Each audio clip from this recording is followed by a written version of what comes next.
I was really lucky to first hear about, because the bark beetle damaged the processionary caterpillar in Europe. There are these insects that are these successionary catalysts, and they are destroying the forests, and they're really responding to the signal of these plants themselves putting out a desire, like for them to be turned into mulch or forest fire or biochar. And so that's immunological response, because they need so much help in this instance, right? No one seems to have figured this out until now. So reversing the bark beetle outbreak was such a big deal. It was on my radar. It was something that seemed inevitable. The picture right here and behind is of the foothills before you get to Yosemite.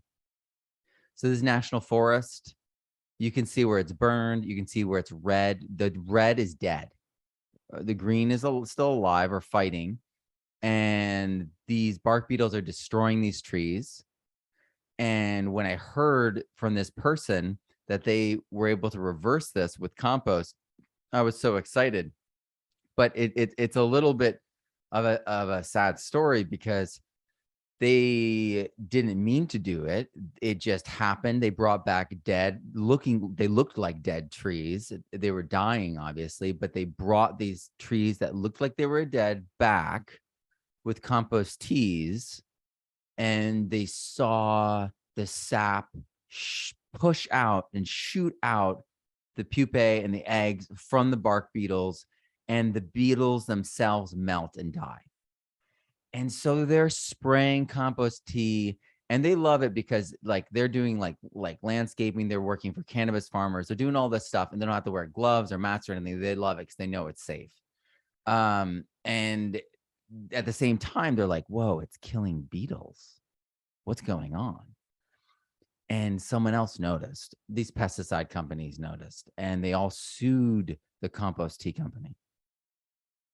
Imagine you finding the actual solution to the bark beetle problem, or if you're in Europe, the processionary caterpillar problem, and them suing you for it. Brutal, right? After years in court, the compost tea company did win the case, but it was years in court. It was painless for the pesticide companies to slow them down and drain them of money. But for this compost tea company, it was extremely hard. And so I had to pull the story, out of him. And this was actually in the filming of the Advanced Permaculture Student Online, my first big online course. And he would only say that it was worms with a special diet. Luckily, I went and visited Rincon Vitova on that same exact tour. Only a few days later, I was filming with my son, met Ron Whitehurst. And so Todd Slemmy of Organics Alive was the compost company. The video is circulating. I've released that clip of it. And they're still in business, and they're still going strong. They're still helping people all over, making incredibly tailored compost, like designer compost teas with worms and worm castings with special diets. And then I'm over at Ron's, in his insect breeding facilities. It smells, and he's like chuckling, and he's like, that smell is ammonia, and this insect frass is extremely high in nitrogen. And if you put it in your compost, not only do you get the nitrogen, but then you get chitinase, because it has to break down the chitin, and it forms chitinase to break down the chitin. And he was like, and chitinase digests all chitin. And I was like, click, click. And I was like, this is the diet. He's feeding insect frass to his worms. And this was happening in real time as I was filming and developing the course. And I actually designed the course so that the students would figure it out with me at the same time. It was fun. And so this 1 + 1 = 2 thing, chitin plus decomposition equals chitinase rich compost, shows us a deeper a deeper lesson that should be noticed, should be noted, that insect frass is the key, but and this is also a way that we can do safe and natural pesticides and preventatives for our plants. So insect frass, inner compost, awesome and amazing, but it's also a way that all the pesticides can be erased. It's a safe way to take care of pests. And sometimes there are things that happen in a seasonal, a cyclical way that doesn't have to do with your individual farm. It has to do with the larger ecosystem. It has to do with the larger cycles and systems and of the earth and of all life. And you have to deal with that when it happens. And if you if you have the ability to do it naturally and no longer use chemicals that are persistent, that are forever chemicals that kill people, that give people cancer, that kill generational farms, generational orchards like the peach orchard in Missouri, why not?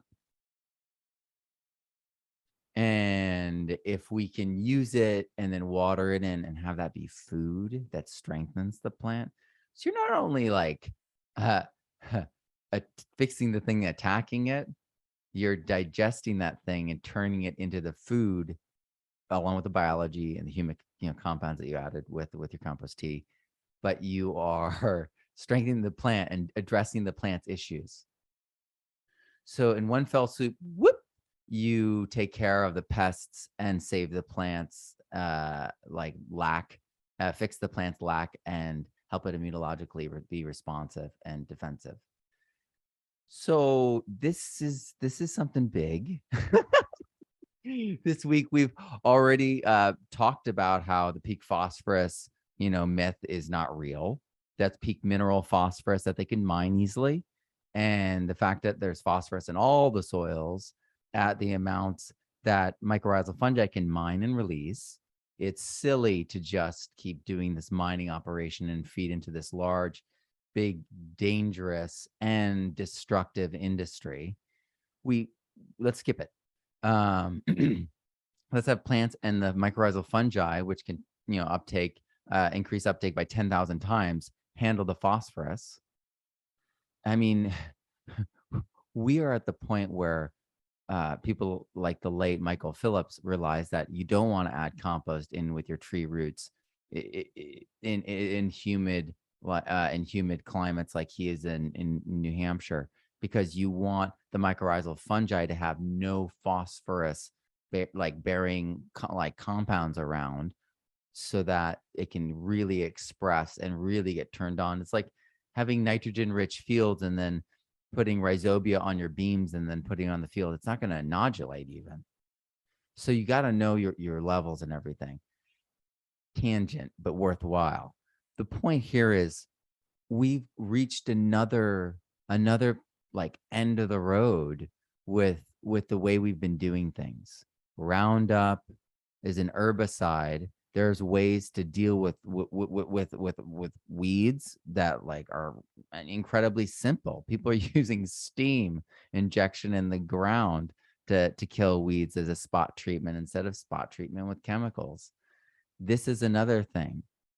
We have an easy solution for handling pests, for handling and this also, remember, fungi is made of chitin, so this takes care of your fungal blights as well. So, and it's a preventative. And so this is not something to miss. This is something to let sink in. We have all the pieces: the nitrogen fertilizer piece, the phosphorus peak fertilizer piece, the pesticide piece. We do have the herbicide piece. Generating enough electricity to create steam. We've been doing that for a while. We can keep doing it. And the reality is, these farmers that are trying to transition, these farmers that are trying to be responsible anyway with the chemicals, are only using these chemicals as spot treatments anyway. So switching them over to a steam powered machine, it's easy for them. We just have to get the word out there. Most of the time this stuff is prevented from circulating. I'm shadow banned on Instagram You may know many people who are shadow banned at this point. Like this video, like this broadcast, share it with your friends, so that we can spread the word, because we do have all the solutions and the answers are all here. We need to empower our farmers and support our farmers to make these transitions and make sure they have the resources, in terms of the 5 components that we talked about last time, to make that transition profitable. Because if you're in coherence with all those 5 areas, like we talked about last time, it will be profitable. So, and this is also folds right into this whole compost conversation we're having today. Have you guys ever watched that movie Field of Dreams, Kevin Costner? It's like a classic. If you build it, they will come, right? If your compost eats it, you're cultivating something in there that ate it. So composting is decomposition. There's a bunch of different pathways we can do to do compost. But the things we cultivate in the compost, the microbes, they're triggered by the foods you provide. So the environment drives the horizontal gene transfer. So if you have the same microbes going into a compost but have different foods, you'll get different microbes on the way out. And yes, there's microbes inside the substrate that you provide, the plants, no doubt, but it's the treatment of those microbes that changes them. They're like, oh my gosh, we're in a hot environment. We're going to either make way for thermophiles or become thermophiles. And they may become cysts, they may insist, or they may senesce. It's not quite certain, because their dead genes can then be uptaken by the microbes at the end when it cools back down, and then they can horizontal gene transfer into those things again, but they may not be the original microbes that did that. And you know what I mean? Like the same train of biology. The microbes from inside the plants, the microbes from the air, the microbes that are born from all of those different lines, we haven't sussed out yet the exact ratios.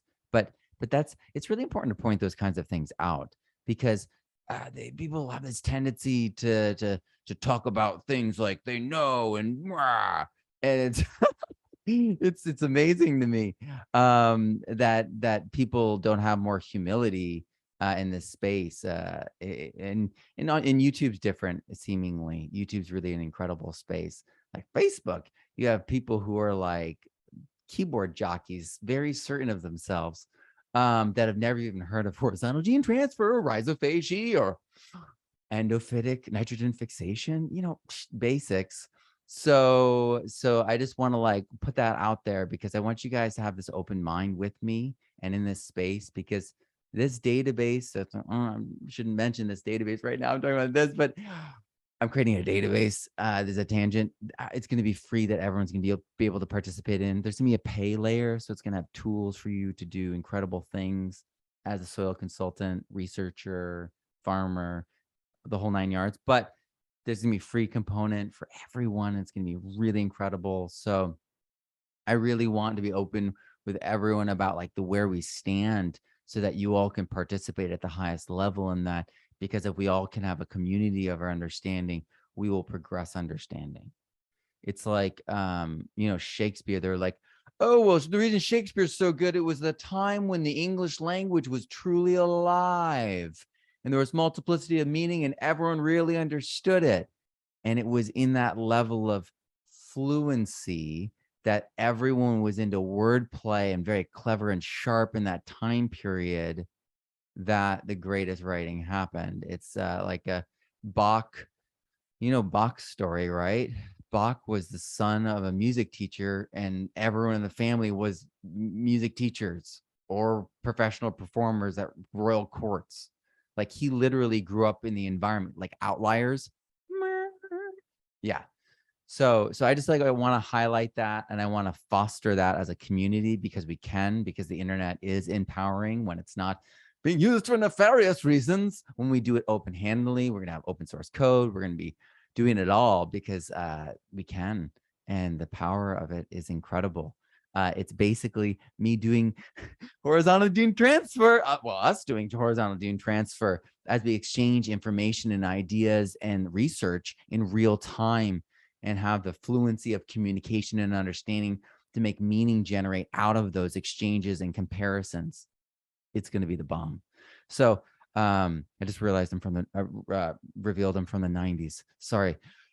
Have you heard of the IPMO? So this directly relates to this, okay? And that's the reason why my shirt's pink, because IPMO is the jump off. So if you are into Korean natural farming, you're like, natural farming is my life. If you love Chris Trump, if you love all the people in natural farming, Korean natural farming, you're a Master Cho fan, you got all the books, you do things exactly. There are people that are improvising, okay? And I had two of them on last week on my podcast, Steve Reisner of Potent Ponics and Chris Trump. So the lab with purple non-sulfur bacteria that made with the blue spirulina, that's Steve Reisner, that's a level up on lab. And that's like promoting the EM, right, component that we love so much, that powerhouse that feeds four ways, that Rhodopseudomonas palustris, bang. And then you have Chris Trump, who's talked about IPMO, IPO, IPMO. Let me move this out of the way. Well, I can't move it out of the way. Chris Trump is his name. It looks like it's Chris True, but my mouse disappears when working with Keynote and Zoom. This is the life we live. So you just got to trust me. His name's Chris Trump. So Chris is one of my best friends. I got to meet him for the first time like 2 weekends ago, but we've been working together, talking together, relying upon each other, being brothers to each other, essentially, for many years. And I love this guy. And I got to meet him, and I love him even more. I feel like lucky to be alive at a time that I could be friends with so many incredible people at Myceliate, where both of us were keynoting. I got to meet some of the most incredible people at MycoFest this year, where I was also keynoting. It was like legendary, like, sold out event, like so many. I've had so many people that I've met. I just want to honor that whole thing. That whole month was the most incredible month that I've ever had as a speaker. And thank you, William, thank you, Cassandra. But back to this, Chris Trump. I was there with him. We got to hang out, and we got to dig deep on so many things. And one of those things was IPMO. He found weevils in his IMO substrate. And we talk about this in the podcast too. I made him talk about it again. So you get the full story. But there were weevils in his substrate, and he was like, I don't have time. I'm making my prep anyway. And then chitin plus decomposition equals chitinase rich compost. Can you remember our rules? Field of dreams, baby. We're going to make this thing, and they're going to come, right? So the chitinase then digested the weevils and turned them into these little puffs when he made the IMO. And then they used it on the field. It was incredible. They had no insect pressure. It dealt with powdery mildew. He saw all these incredible results. And he was like, this is the way to do things. This is really cool. I love this. And then Steve Reisner was, I believe, he was, I don't know, I can't remember which country it was in Africa, but he was in Africa working on a site. They had crazy locust pressure. Remember this story?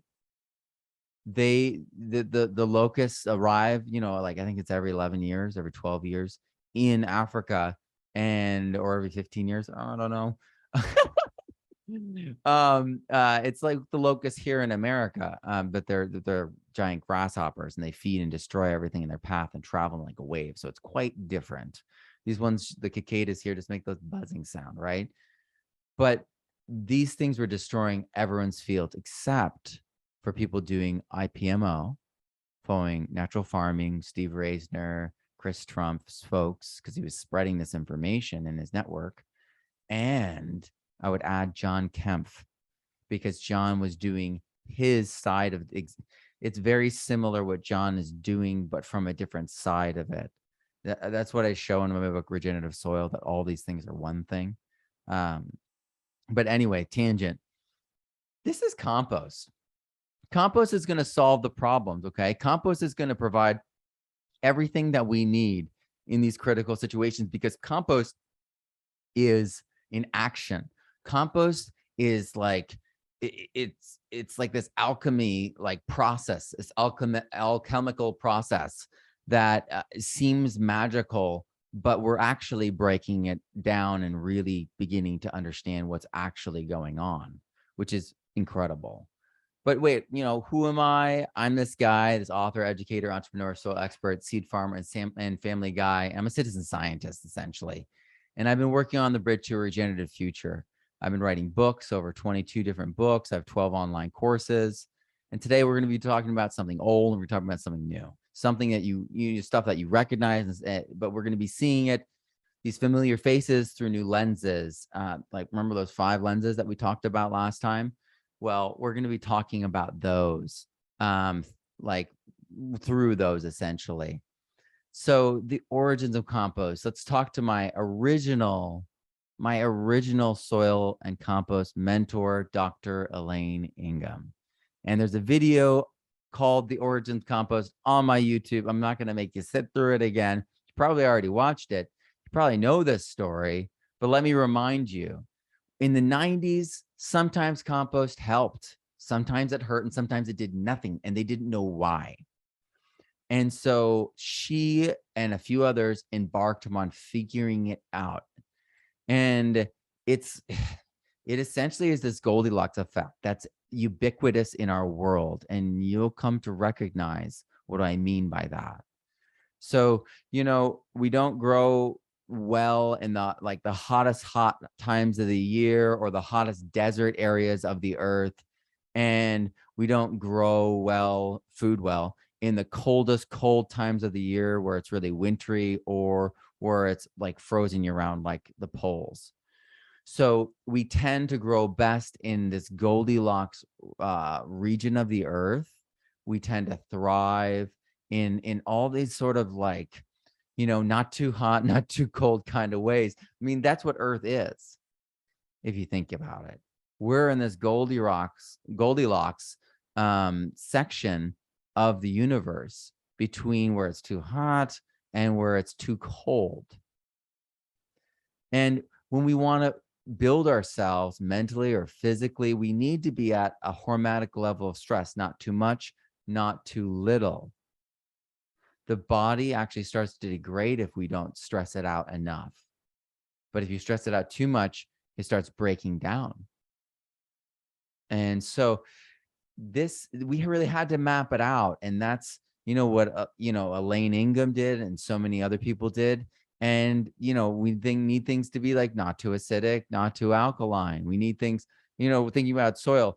And the issue really isn't that there's one sweet spot, but many. That's the problem, is that at the initial outset of compost, it was, what's the best? Give me the one. I need one, just one. I want to monoculture the solution. Not so good. But because we've been able to map it out, there's a lot of things to talk about. So first off, huge thank you to Dr. Elaine Ingham and Master Cho, the founder of Korean Natural Farming, based off of the inspiration of 3, because he made, in many ways his own, 3 Japanese natural farmers, for all being pioneers in this space. But there are many other people too, I would add. They really all open the door for all of us. So what is compost? Well, it's decomposed matter. It's decomposed organic matter. And when we're talking usually about composting, we're talking about this process of heating it up. But this is not always the case, though. With Korean Natural Farming, and with Elaine Ingham's, and even Johnson Su, they all have a thermophilic period. And that's really good because that's a selection period, a A purification period is what I would be a great way to put it. And so, is it natural is often a question that people have. Is it natural for things to get that hot? Like, how often do you have this perfect 1/3, 1/3, 1/3 ratio? Well, those ratios make great soil, but the ratios, if they're off, still make hot compost quite often. And even if there's not enough nitrogen on the other end, it's off the other way, right? The rains and the rainstorms bring in nitrogen. So it's just a slower process. But let's dig into this. Because back in the day, when there was megafauna and megaflora, giant animals and giant trees and giant seasonal changes and dropping of leaves, there's more biomass and manure to interact in large 1 meter size piles, minimally giants, right? And dinosaurs too. Think about how humid and that whole world was, right? Especially the human warm to hot areas, which likely led to sporadic thermophilic reactions. Yeah. That's the thing, is it's like this kind of thing could easily happen in a hurricane with animals in the forest providing the nitrogen because they're dead, like the whole forest getting knocked over, that would compost, in the tropics and heat up and make pockets of thermophilic action. It's terrible, but that's actually what would happen. So thermophiles, the thing about them is they're older. They're from the world before the oxygen-rich world. And so they can work in anaerobic or aerobic conditions. That's why people use EM. But thermophiles are old. They can handle that crazy heat. And they're really the reset button. That's why it's so good to do this. That's why it's so powerful to do this. If we can get our soil right, we can grow amazing food, raise amazing animals. We skip the pests, the diseases, the viruses, and soil damage. We instead focus on making things better and better. So our food, yield, and nutrition continue to improve exponentially with every single season. Learn to understand soil from the micro to the macro, down to the individual microbes, ions, and enzymes, and how they directly relate to hands-on action and pragmatic strategies for our farms, fields, and gardens. We can grow food faster with higher yields and nutritional density, but it all comes down and comes back to your soil. Is it resilient? Is it regenerative? Join us this September 5th and change the way you see the world, food, soils, and everything and how it relates. I'm Matt Powers. Grow abundantly, learn daily, and live regeneratively. And click that link. Join us this season. Don't miss out.